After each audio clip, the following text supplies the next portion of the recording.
Something strange is happening underground in your garden right now, and most gardeners have no idea it's there. There are plants, ordinary ones, some of them considered weeds, that are quietly rebuilding dead soil from the inside out. They crack through hardpan clay, pull up buried minerals, push nitrogen into the root zone, and leave the earth richer than they found it. Ancient farmers knew every single one of them by name. We forgot. Today, we're going to remember.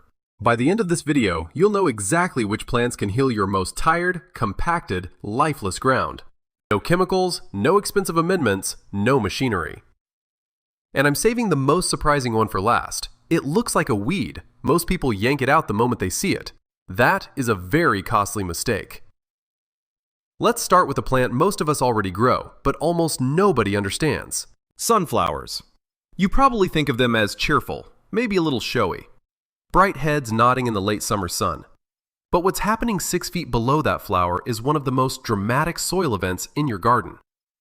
Those roots go down like a drill. Not 3 feet, not 4 feet. We're talking 6 feet and deeper in good conditions. They punch straight through compacted soil that would stop a shovel dead. And as they go, they crack open hard earth, creating tiny channels that let air and water move through layers that were completely sealed off before. Then something even more interesting happens. When the plant dies back at the end of the season, those enormous root systems decompose in place. They don't just disappear. They turn into a network of organic tunnels and pockets, rich with carbon, feeding the microbes that make soil soft and alive. What felt like concrete in spring feels like a sponge come fall. The sunflower did that. Indigenous growers across North America figured this out long before we started buying soil amendments at the garden center. They weren't just growing sunflowers for seeds, though those are valuable too. They planted them to rehabilitate exhausted ground. One season of sunflowers and the soil was ready for whatever came next. Softer, moister, more alive. That's not folklore. You can feel it with your hands. But here's the interesting part. Sunflowers are just the beginning.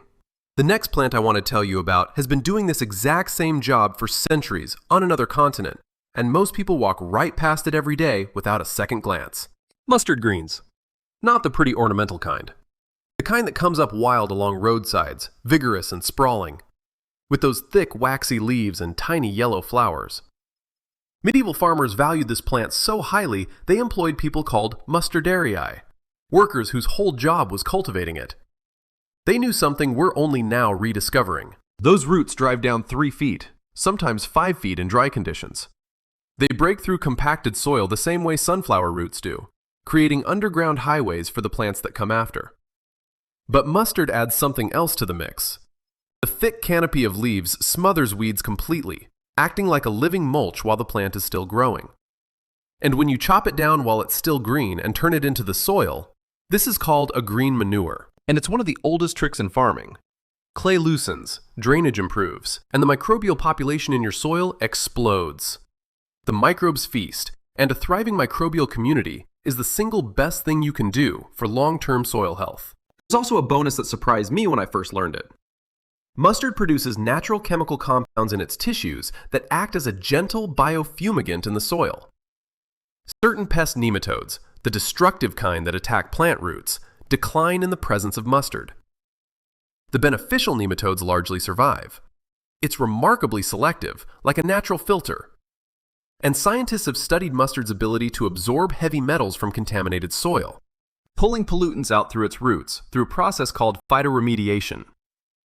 Nature's own cleanup crew, growing in ditches everywhere, mostly ignored. We're halfway through now, and the plant I really want you to hear about is coming up in just a few minutes. Stick with me.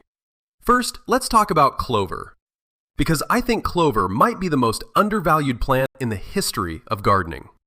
People spray it off their lawns without thinking twice. That is one of the great mistakes in home horticulture. Here's a piece of history that puts it in perspective. By the 1600s, European farmland was in genuine crisis. Centuries of the same crops had stripped the soil bare. Harvests were collapsing across the continent, and the threat of famine was real. The solution that saved European agriculture wasn't a chemical, it was clover. Farmers who understood it, and there were records of this going back to around the year 1000 in Spain, knew that clover could rebuild soil that had been thoroughly exhausted. The reason is nitrogen. Clover's roots host colonies of bacteria that do something almost magical. They pull nitrogen directly from the air and convert it into plant-available fertilizer right there in the ground. Free nitrogen. Made continuously, 24 hours a day, deposited exactly where your plants need it. No bag, no spreader, no receipt. And the roots themselves contribute too. They're strong and deep, cracking open compacted layers, creating pathways for air and water, and holding topsoil in place against rain and wind. Every time a clover plant dies back, it adds organic matter to the soil. Over time, ground that's been running clover gets darker, richer, and softer. That's visible. You can see it change. Smart farmers today are mixing microclover, a fine-leafed variety, into their lawn seed, cutting their fertilizer needs dramatically and ending up with grass that stays greener through summer without any feeding at all. 1,000-year-old technology, sitting in the cracks of your sidewalk right now. Now let me tell you about a plant that most gardeners grow for its flowers and completely miss the point of. Lupines. Those tall flower spikes, blue, pink, white, rising up 4, 5, 6 feet in early summer. They're beautiful, no question. But if beauty is all you're seeing, you're missing most of what this plant is doing. Lupines are performing the same nitrogen trick as clover, with bacteria living on their roots pulling fertilizer from the air. And their taproot is deep and powerful, driving down through poor, sandy, acidic ground where other plants simply give up. People in the Andes were growing lupines for food 6,000 years ago, grinding the protein-rich seeds into flour. Romans carried them across Europe as both crop and soil ally. Today, in parts of the Middle East, you still find salted lupine seeds sold as snacks at market stalls. This plant has fed people and healed land for millennia.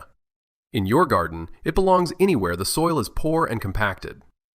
Plant it, let it grow, cut it down before it sets seed if you don't want it to spread, and turn it in.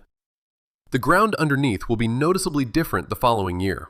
Now, here's the one I promised you. The one most gardeners pull out without a second thought. Comfrey. If you've seen it, you know what it looks like. Big, rough, slightly bristly leaves. Low-growing clumps that come back year after year. Modest little bell-shaped flowers. Absolutely unremarkable to look at. And almost universally yanked out by gardeners who don't know what they have. Those roots go down 10 feet. Not 10 inches. 10 feet. Straight through hardpan clay. Through compacted subsoil.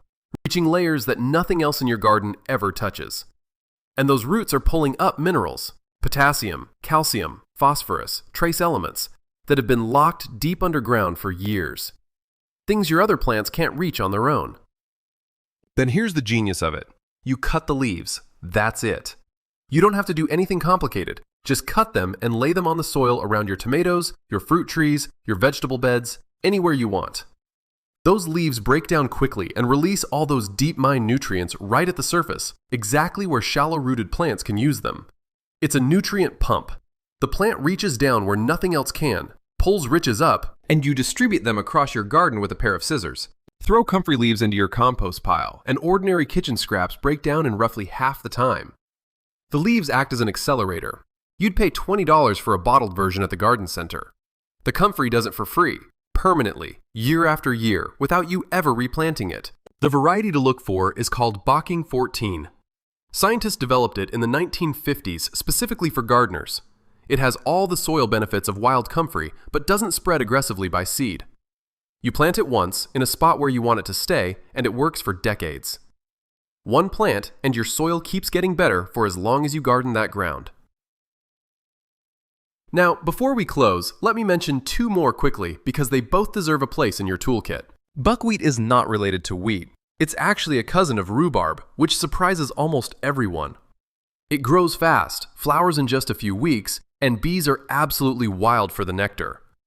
But its value in the garden is what happens when you turn it under. The hollow stems decompose quickly, adding organic matter to tired soil in a hurry. The dense canopy it creates while growing shades out weeds so effectively that it releases compounds that actually prevent weed seeds from germinating. Plant it between your main crops in a bare patch for 6 weeks, and the ground underneath is measurably better. Asian farmers have been doing this for 8,000 years. And daikon radish, those big white roots you see at Asian markets, the ones people grab for soups, are working miracles in the soil before they ever reach a kitchen. The taproot drives down 12 to 20 inches through the hardest clay, and when it decomposes, it leaves behind perfectly conditioned pockets of loose, mineral-rich earth scattered throughout the soil profile. Seeds that land in ground that has been worked by daikon find these little pockets of looseness and nutrition just waiting for them. Japanese and Korean farmers have been using daikon as a field repair tool for centuries. Modern cover crop farmers are catching up. Here's what strikes me every time I think about this list. None of these plants cost much. Several of them are growing wild for free within a few miles of wherever you're sitting right now. And every single one of them is solving problems.